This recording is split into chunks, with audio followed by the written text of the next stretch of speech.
It is time to cover the disgusting affairs of the Matrix podcast. Guys, the world has stratified itself into the forces of good versus the forces of darkness. And to discredit me. Fuck. Like, of course. Sorry, dude. And Logan's upset about it. Oh, he's like, oh, why'd you have to bring this up? Why'd you have to demonstrate I'm a bad person yet again? Eclipse. My co-host already isn't here. The world can already see the physical proof of how I'm a bad person. Stop. Of course. Just talk about throwing away your legacy. It's so insane. The level of the blunder of slandering Andrew Tate is so insane. It's so bonkers, bro. Especially that even in the dichotomy of brotherhood that Andrew Tate and Tristan Tate have compared to you and Jake Paul, you're owned even on that level. No, like, genuinely, he's losing fans. Like, people are like, bro, like... No, he can't be, bro. He is. Well, what then? Who's gonna buy Prime? Bro, you're the one... That's so... Dude, you're seeing psychopathy manifested in front of you. Isn't that nuts? Isn't that nuts? Jake Paul just said he's losing fans because he's lying about your own flesh and blood. And then Logan's response was... That can't be true. I'd sell less bottles of liquid candy. Think about that response, bro. I feel bad for him. I think he's a sorry, miserable, insecure, unhappy person. He's not. I think he is deep down. And you know better than everyone, bro, that anyone can put on a facade and go about their lives and be in a terrible... What an incredible moment. Jake Paul turns to his brother and his brother's blank stare and says, and you know better than anyone, you can put on a fake facade for the world.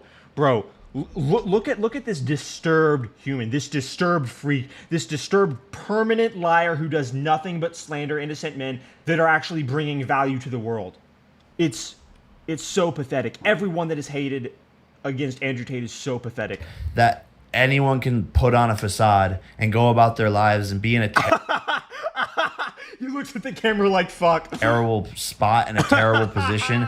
And just like you were pushing through the Japan moments, but still were podcasting and vlogging, but deep down you were hurting and struggling super bad, bro. Really The reason why that really got to him is because he from the get-go didn't know how to be authentically loved by people.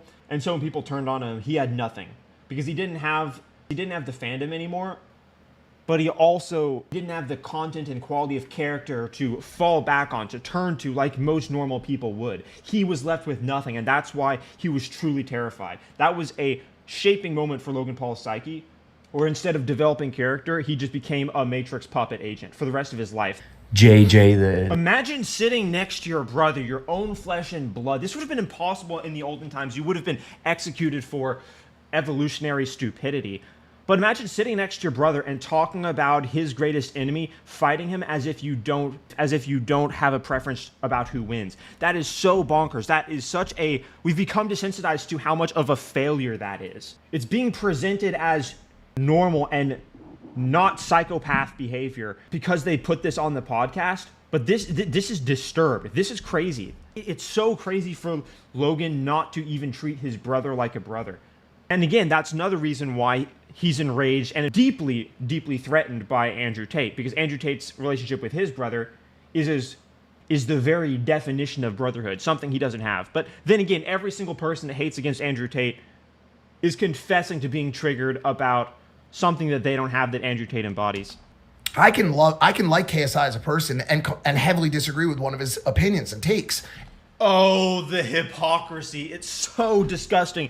Dude, it's almost as if they have no shame, or they're not expecting their fans, they're not expecting their audience to listen critically about anything they say. Your co-host is literally not on the show because you couldn't respect him enough while disagreeing with him, even though how would you disagree with someone who loves God? But still, disagreeing with him, you couldn't respect him enough to even let him stay on the show. He had to leave, and now he's thriving without being surrounded by these degenerate, nihilistic psychopaths. But this is sophistry. This is the definition of anti-intellectualism. They're not expecting anyone to listen with a modicum of vetting ideas at all. Than of his other ones. That's completely okay. There's no animosity there. There's no hatred. Nothing but complete love and respect for the person. Empty frauds. Holy shit. Okay. All right. Last part of this video that I haven't watched yet. Let's see if there's anything here. Type of stuff. I think there's a place and time for it, but there's also used to be a much larger appetite for just simple entertainment, for just having a good time, kicking it with your friends. And I think mindless entertainment is becoming the dinosaur of the internet. People care about actual substance, or at least they're hungering for it, even if they don't realize that they're hungering for it. Andrew Tate is literally on a different level to these guys, has been for a long time, and I think that it bothers them that they haven't figured out how he's done it. They're trying to calculate, these psychopaths, and are trying to understand, how is he 500 times more famous than me? How does he have the love, respect, and admiration of young men in every city on earth? And the answer is his quality of character is better than yours.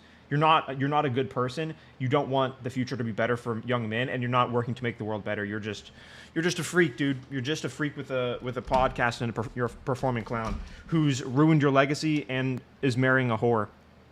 You can't hold a conversation about anything substantial, and you're afraid to talk about how you're a fraud. So, guys, subscribe to the channel. Resist the slave mind.